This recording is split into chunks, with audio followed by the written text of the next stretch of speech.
Security और intelligence के अधिकारियों पर केंद्र सरकार ने कसा शिकंजा। रिटायरमेंट के बाद गोपनीय बातें लिखने और बोलने पर लगाई पाबंदी।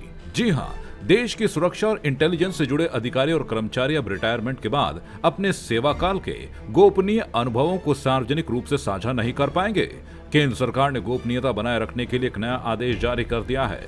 मिनिस्ट्री ऑफ पर्सनल डीओपीटी के नोटिफिकेशन के मुताबिक 18 एजेंसियों के कर्मचारी अगर रिटायर होने के बाद भी अपने विभाग से जुड़ी कोई चीज लिखते या बाहर लाते हैं तो उनकी पेंशन पर असर पड़ सकता है, जिसमें CBI, IB, raw, CRPF, income tax, ED, NIA, DRI, NCB समेत 18 एजेंसियां शामिल है।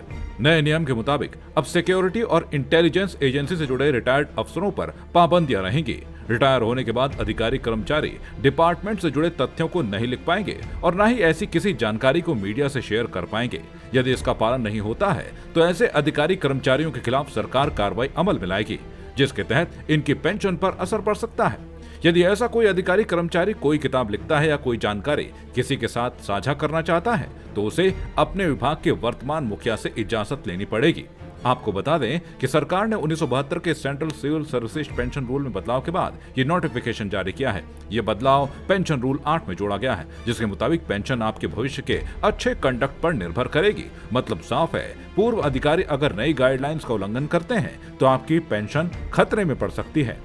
31 मई 2021 के ministry of personnel public grievances and pensions के गैजेट नोटिफिकेशन के मुताबिक कोई भी गवर्नमेंट सर्वेंट जो कि खुफिया या सिक्योरिटी एजेंसी से जुड़ा रहा हो और उसका ऑर्गेनाइजेशन आरटीआई एक्ट 2005 के सेकंड शेड्यूल के तहत आता हो, वो मौजूदा हेड ऑफ ऑर्गेनाइजेशन की इजाजत के बिना ऑर्गेनाइजेशन से जुड़ी या फिर इसके दायरे में आने वाली जानकारी या तथ्य को छाप नहीं सकता।